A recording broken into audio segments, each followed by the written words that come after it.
Hello बच्चों, welcome to the class 7th and chapter है subject है हमारा सोशल साइंस। और सोशल साइंस का हम रीड कर रहे थे चैप्टर नंबर 6। चैप्टर नंबर 6 में हमने पढ़ा था टाउन एंड ट्रेडर्स के बारे में। Town, traders and craftsman. ठीक है, तो टाउन कैसे एस्टेब्लिश हुए, capital town, pilgrimage town, port town, इन सब के बारे में हमने पढ़ा। ठीक है ना। ट्रेडर्स आए बाहर से, उन्होंने हमारे यहाँ ट्रेड किया, हमने स्वयं ने अपना ट्रेड स्थापित किया। कुछ क्राफ्ट्समैन हुए, जैसे कि गोल्ड स्मिथ्स हैं, ब्रॉन्ज स्मिथ्स हैं, ब्लैक स्मिथ्स हैं, मैसून, ऐसे ऐसे हुए हमारे यहाँ पर, जो इतनी सुंदर आर्किटेक्चर बना करके गए हमारे इंडिया के temples, Tom's, monuments etcetera etcetera. ठीक है, तो ये सब हम रीड कर चुके थे।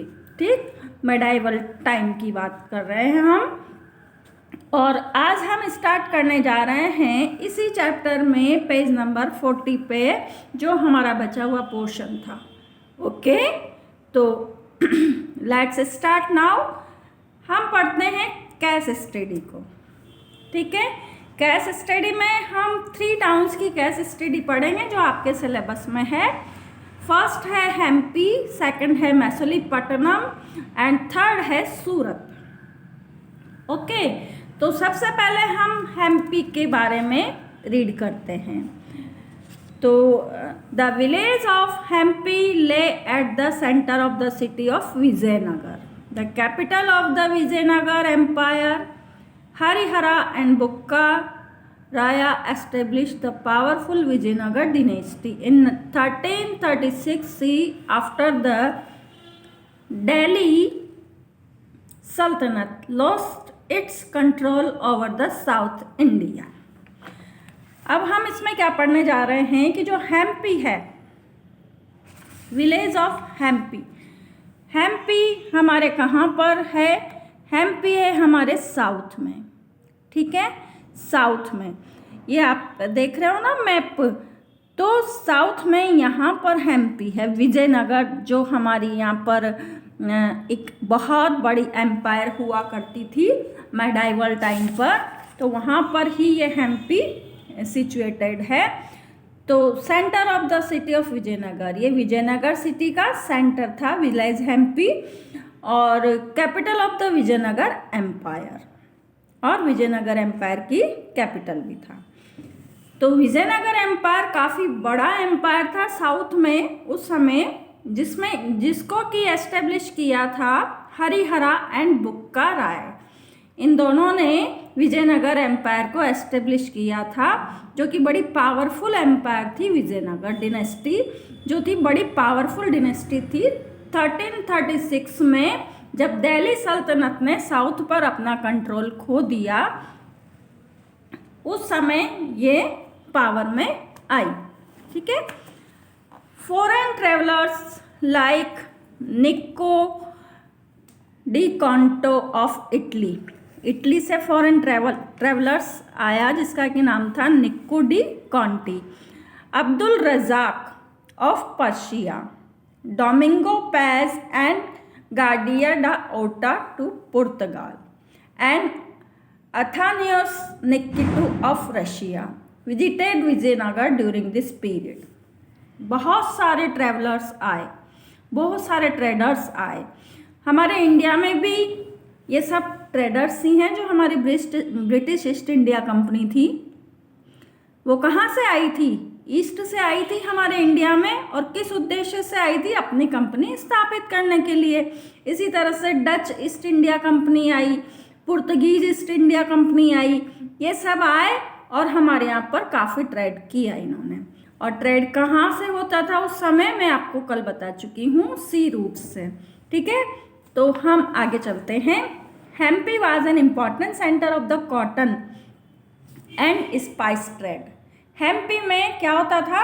सबसे इम्पॉर्टेंट सेंटर था जहाँ पर कॉटन पैदा होती थी। और कॉटन से क्या होता है? टेक्सटाइल कपड़ा बनाया जाता है, ठीक है। स्पाइस, यहाँ से स्पाइस का ट्रेड भी होता था, स्पाइस भी काफ़ी अच्छा उत्पादन होता था मसालों का यहाँ पे। In the 15th and 16th century, 15वीं और 16वीं शताब्दी में European merchant use to buy these goods from the rich market of Hampi. जो यूरोपियन मर्चेंट आते थे हमारे इंडिया में, यूरोपियन कंट्रीज से जो व्यापारी आते थे, वो यहाँ पर इन गुड्स को खरीदते थे। यहाँ पर बहुत बड़ा मार्केट था हेम्पी में, और यहाँ से ये सब अपना ट्रेड करते थे। Hampi also traded with Persia, Arabia, Burma, now Myanmar, China and numerous island in the Indian ocean.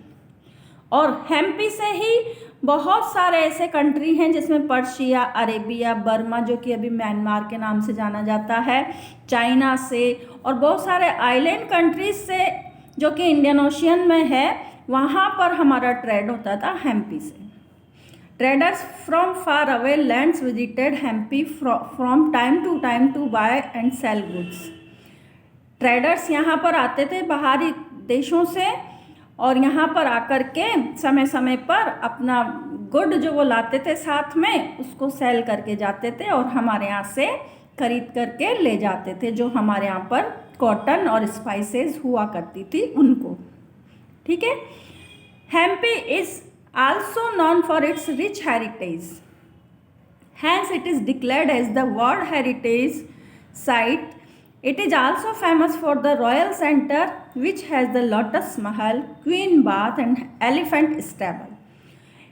Trade के अलावा हेम्पी एक बहुत रिच हेरिटेज रखता था, विरासत में बहुत सारी कल्चर से जुड़ी हुई चीज़ें हमारी हेम्पी में देखी जा सकती है। इसको वर्ल्ड हेरिटेज साइट पर भी देखा जा सकता है हेम्पी को, तो इसीलिए फेमस है क्योंकि यहाँ की हेरिटेज काफ़ी संपन्न है, रिच है। कुछ रॉयल सेंटर्स हैं यहाँ पर, शाही महल और लोटस महल है जिसमें क्वीन बाथ है, हाँ, शाही हमाम रानियों का, एलिफेंट स्टेबल, ये सब देखने योग्य स्थान है। Hampi become famous during the period of Krishnadeva Arya. तो हेम्पी जो है वो उस कृष्णदेव आर्य के टाइम पीरियड पर काफ़ी फेमस हुआ। However the empire came to end after the battle of Talikota in 1565। और कैसे न कैसे किसी भी साम्राज्य का कभी तो अंत होता ही है, तो काफ़ी बड़ा साम्राज्य जो बैटल ऑफ टैलिकोटा के बाद 1565 में इसका डिक्लाइन हुआ। When they were attacked by Deccan sultans, जब डेक्कन सुल्तान के द्वारा उस पर अटैक किया गया। Places of interest in Hampi are the Veeru Prakash temple with its 50-meter high gopuram. यहाँ पर देखने योग्य जो स्थान है हेम्पी में, ये हेम्पी इसीलिए डेवलप हुआ क्योंकि यहाँ पर ट्रेड किया लोगों ने बाहर से आके, हाँ। और यहाँ पर देखने लायक चीज़ें हैं, वीरू प्रकाश नाम का टेम्पल जो कि 50 मीटर ऊंचा उसका गोपुरम है। हेमकुंटा हिल विद र्यून्स ऑफ जैन, हेमकुंटा हिल्स पर, हेमकुंटा नाम की पहाड़ियों पर जैन टेम्पल्स के कुछ र्यून्स हैं अभी भी वहाँ पर। And Achyutaraya temple, Vitthala temple and Purandaraksha mandapa, ये सारे टेम्पल्स जो वहाँ पर हैं देखने योग्य चीज़ें हैं। तो ये केस स्टडी हमने पढ़ी हेम्पी की, जो कि एक रिच ट्रेड सेंटर हुआ करता था मेडिवल पीरियड में। अब हम सेकंड वाला पढ़ते हैं, मैसूलिपट्टनम। इसको मछलीपट्टनम भी बोला जाता है, ठीक है ना, क्योंकि ये सी शोर पर है, तो यहाँ पर फिशिंग भी हुआ करती थी काफ़ी सी शोर पर, तो इसलिए इसको मछलीपट्टनम का नेम भी दिया गया है। और ये मछलीपट्टनम जो है हमारे इंडिया में, ये वाला जो हिस्सा है ना, ये यहाँ पर इसको मछलीपट्टनम के नाम से जाना जाता है। ये बिल्कुल सी शोर पे है, और यहाँ से ही हमारे अदर कंट्रीज़ पे, क्योंकि ये पोर्ट है, अदर कंट्रीज से हमारा ट्रेड हुआ करता था। तो ये भी एक फेमस ट्रेड सेंटर है हमारे लिए जो मेडाइवल पीरियड में था। The port town presently in the state of Andhra Pradesh, present time में कहाँ पर है ये? आंध्र प्रदेश में। Is located in south east of Coromandel coast, और ये हमारे साउथ ईस्ट मैंने बताया था ना अभी आपको मैप में, साउथ ईस्ट जो है ये कोरोमंडल कोस्ट पर है। यहाँ पर ये हमारा कोरोमंडल कोस्ट है, यहाँ पर स्थित है ये। और from ancient to medieval time it was known by several names like Machilipatnam, Bandar and Masula. तो हम्पी को बहुत सारे नेमों से जाना जाता है, इसमें मछलीपट्टनम भी इसको कहा जाता है, मछलीपट्टनम एंड बंडार और मसूला के नाम से। In the 17th century it was the centre of intense political and commercial activity. 17वीं शताब्दी में ये बहुत ही आंतरिक राजनीतिक जो गतिविधियाँ होती है, कॉमर्शियल एक्टिविटीज़ होती है, उनके कारण से ये प्रसिद्ध रहा। The English establish their first trading centre to the eastern coast of India at Machilipatnam in 1611। जो हमारे यहाँ पर ये जो आए थे ब्रिटिशर्स इंग्लिश ट्रेड करने के लिए, वो ईस्टर्न कोस्ट को यानी मछलीपट्टनम को अपना ट्रेड सेंटर बनाना चाहते थे, वहाँ पर कंपनी स्थापित करना चाहते थे।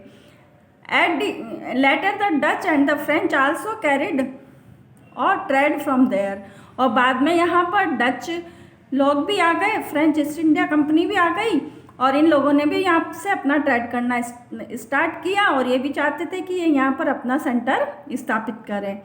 तो इनमें बीच में थोड़ी बहुत विरोधाभास चला था, लड़ाइयाँ भी हुई थी। तो इस और पुर्तगीज़ नहीं आए, पुर्तगीज़ भी हमारे यहाँ पर ट्रेड करने आते थे। वो इसलिए नहीं आए कि पुर्तगीज़ कहाँ पर रह गए, ये जो हमारा ये ट्रेड सेंटर है ना बिल्कुल वेस्ट साइड पर गोवा से वो लोग पुर्तगीज़ क्या करते थे, अपना ट्रेड किया करते थे इसी कोस्ट से। लेकिन जो ब्रिटिशर्स थे, डच थे और फ्रेंच थे, वो मछलीपट्टनम पर आकर के यहाँ से उनकी लड़ाई स्टार्ट हुई कि नहीं, हम यहाँ से ट्रेड करेंगे, अपना सेंटर बनाएंगे। तो इस कारण से पॉलिटिकल कुछ डिस्टर्बेंस उस समय हो गया था। The chief item of export were textile, woven carpet, fish, rice etcetera. और यहाँ के जो मुख्य आइटम्स थे जिनका एक्सपोर्ट हुआ करता था वो था टेक्सटाइल, हमारा कपड़ा, वूवन कारपेट्स, बुने हुए कारपेट्स, फिशेस एंड राइस। यहाँ से ये हमारा ट्रेड का आइटम हुआ करते थे। Machilipatnam developed as a manufacturing centre inhabited by weavers and dyers. Settlements of weavers, dyers, cloth printers and cloth painters develop. तो मछलीपट्टनम में जो मैन्युफैक्चरिंग सेंटर था उसके आसपास वीवर्स और डायर्स सभी क्या हो गए, इनहेबिटेड हो गए, यानी रहने लगे। सेटलमेंट्स हो गए उनके वीवर्स के, डायर्स के, क्लॉथ प्रिंटर्स के, इन सभी की वहाँ पर आबादी बढ़ी, क्योंकि वहाँ पर बहुत सारी मिलें वगैरह स्थापित हो गई थी टेक्सटाइल की। The chintz of the Machilipatnam were famous abroad for the good quality of their dyes. जो छींट हुआ करता है ना, कपड़ा होता है छींट का जिस पर प्रिंट की जाती है, तो छींट नाम के कपड़ा जो मछलीपट्टनम में बनता था उसकी अब्रोड भी यानी विदेशों में भी बहुत मांग थी, क्योंकि उसकी क्वालिटी अच्छी हुआ करती थी डाई की। The port city was famous for it's Kalamkari textile. और ये जो पोर्ट सिटी है मछलीपट्टनम, वो वहाँ की कलमकारी टेक्सटाइल के लिए भी प्रसिद्ध था। And printings created by using vegetable dyes. और ऐसी प्रिंटिंग करके कपड़ा बनाया जाता था, ऐसी प्रिंटिंग की जाती थी किसके द्वारा, वेजिटेबल से बनी हुई डाइज के द्वारा, यानी कलर्स के द्वारा प्रिंटिंग करके छींट बनाई जाती थी। इसलिए कलमकारी टेक्सटाइल भी फेमस थी वहाँ की। These textiles were exported to the Safavid empire in Persia, Persia तक ये टेक्सटाइल एक्सपोर्ट होती थी। When Bombay, Calcutta and Madras become trading ports of the European Machilipatnam lost its importance. और जब कुछ बड़ी बड़ी मिलें खुल गई बॉम्बे में, कैलकाटा में, मद्रास में, अहमदाबाद में, इनमें, तो फिर ये जो ट्रेडिंग पोर्ट था हमारा वो of the European Machilipatnam lost importance. तो ये जैसे जैसे आगे विकास हुआ, डेवलप हुआ, अलग जगह पर मिलें वगैरह खुली टेक्सटाइल की, तो मछलीपट्टनम क्या हो गया, उसकी इम्पोर्टेंस को खोने लगा। At present the place is famous for it's oil seed production. आज ये प्लेस इसका सीड प्रोडक्शन के लिए प्रसिद्ध है। ऑयल सीड यानी तेल वाले जो बीज बनते हैं, तेल जिनसे निकाला जाता है, जैसे ग्राउंडनट है, सरसों है, बहुत सारे ऐसे अलसी है, ये जिनसे जिन बीजों से तेल निकलता है ना, उनसे। मैन्युफैक्चरिंग ऑफ साइंटिफिक इंस्ट्रूमेंट बनाए जाते हैं यहाँ। कारपेट वीविंग होती है। ब्यूटीफुल बीचेज हैं यहाँ पर, सुंदर सुंदर समुद्र के बीच। Apart from this the city है Shiva temple, Panduranga Swami temple, church and Buddhist centre. इसके अलावा सुंदर बीचेस के अलावा यहाँ पर सुंदर सुंदर टेम्पल हैं, शिव टेम्पल है, पांडुरंगा टेम्पल है, और चर्च भी हैं, और बुद्ध रिलीजन से रिलेटेड यहाँ पर बुद्धिस्ट सेंटर भी स्थापित हैं। तो ये हमारा सेकंड नंबर का जो पोर्ट सिटी था वो हमने रीड किया। अब हम लास्ट में रीड करेंगे सूरत। सूरत का नाम तो आप सभी ने सुना होगा। सूरत का नाम आते हैं ऐसा लगता है कि हाँ सूरत वहाँ से तो बहुत अच्छा कपड़ा आता है, ठीक है।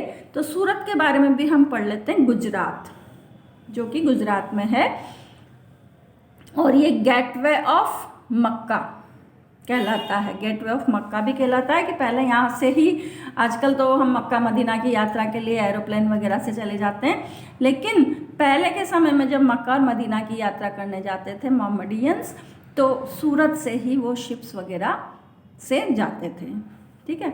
The port city of Surat in Gujarat is situated on the left bank of Tapti river. कहाँ पर स्थित है ये? गुजरात में है, ताप्ती रिवर के लेफ्ट बैंक में। It was famous for it's textile and diamond business. ये इसकी टेक्सटाइल यानी कपड़े के लिए और डायमंड बिजनेस के लिए फेमस है। Diamonds were cut and polished in Surat. Diamonds को यहाँ पर कटिंग की जाती है और पॉलिश की जाती है।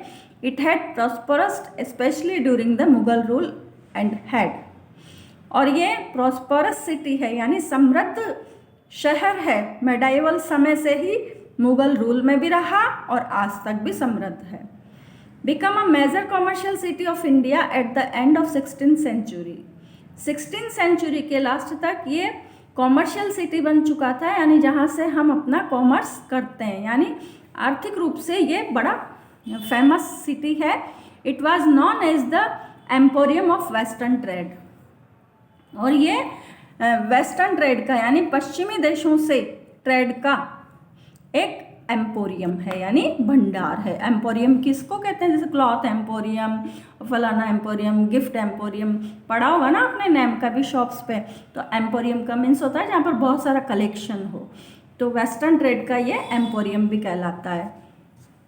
From Surat merchant traded with the countries of the Persian gulf, Arabia, Africa etcetera. यहाँ से अदर कंट्रीज़ में, इन सभी कंट्रीज में ट्रेड हुआ करता था। The chief commodities exported from Surat were cotton and silk fabric. यहाँ की जो सबसे सस्ती जो एक्सपोर्ट के लिए चीज़ें थी वो थी कॉटन और सिल्क फैब्रिक था।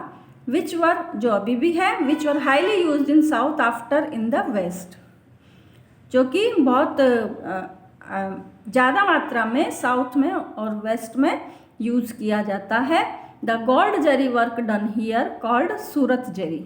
यहाँ पर कपड़े पर गोल्डन जरी का वर्क किया जाता था, जिसको सूरत जरी के नाम से जाना जाता था। Was much in demand all over the world, जिसकी कि सारे संसार में, सारे वर्ल्ड में बहुत डिमांड हुआ करती थी। The other important item of export from Surat were spices. इसके अलावा दूसरे आइटम भी थे सूरत से जो एक्सपोर्ट हुआ करते थे, वो थे हमारे स्पाइसेस, मसाले, like pepper, kali mirch, saltpetre, indigo, weapons and jewellery. ये सारी चीज़ें यहाँ से एक्सपोर्ट होती थी, यानी बाहर भेजी जाती थी। The modern city of Surat was probably established in the 15th century. जो आज का मॉडर्न सिटी है सूरत, वो शायद 15th सेंचुरी में स्थापित हुआ। The Portuguese traveller Duarte Barbosa acclaimed it as a major seaport। Portuguese traveller आया था जिसका कि नाम दौरत बारबोसा था, उसने इसको मेजर सी पोर्ट बनाया। Thereafter Surat eclipsed Cambay as the major port of western India. और उसके बाद सूरत किस में एक्लिप्स हो गया? कैम्बे मेजर पोर्ट में एक्लिप्स्ड हो गया, जो कि वेस्टर्न इंडिया का सबसे बड़ा सी पोर्ट है। However, सूरत continues to be an industrial town even today। तो सूरत कंटिन्यू एक इंडस्ट्रियल टाउन के रूप में विकसित हुआ, जो आज भी है। It is famous for its diamond industry and cloth industry. और ये इसके डायमंड इंडस्ट्री और क्लॉथ इंडस्ट्री के लिए फेमस है। It produces at 28% of India synthetic fibre and 40% of manmade fibre. यहाँ पर पूरे इंडिया का लगभग 28% तो सिंथेटिक फाइबर बनाया जाता है और 40% जो है वो मैनमेड फाइबर बनाया जाता है। यानी सिंथेटिक फाइबर और मैनमेड फाइबर, यानी जो हम बुन के वीवर्स के द्वारा जो बनाया जाता है ना, वो होता है मैनमेड। और सिंथेटिक होता है जो मशीनों से बनाया जाता है, केमिकल आदि से बनाया जाता है। तो इसका यहाँ पर निर्माण किया जाता है, प्रोडक्शन किया जाता है। तो ये रहा हमारा सूरत। सूरत बहुत ही सुंदर सिटी भी है और इंडस्ट्रियल स्टेट भी है। ये स्टेट या सिटी भी है, स्टेट तो इसका गुजरात है। तो ये हुआ हमारा चैप्टर कंप्लीट। तो हमने बहुत कुछ पढ़ा इस चैप्टर में और मुझे आशा है आपको समझ भी आया होगा। अगर कुछ कोई प्रॉब्लम है तो आप कमेंट बॉक्स में अपना कमेंट राइट करें, ठीक है। इसके क्वेश्चन आंसर सॉल्व करेंगे हम हमारे नेक्स्ट पार्ट में। ओके, तब तक के लिए गुड बाय।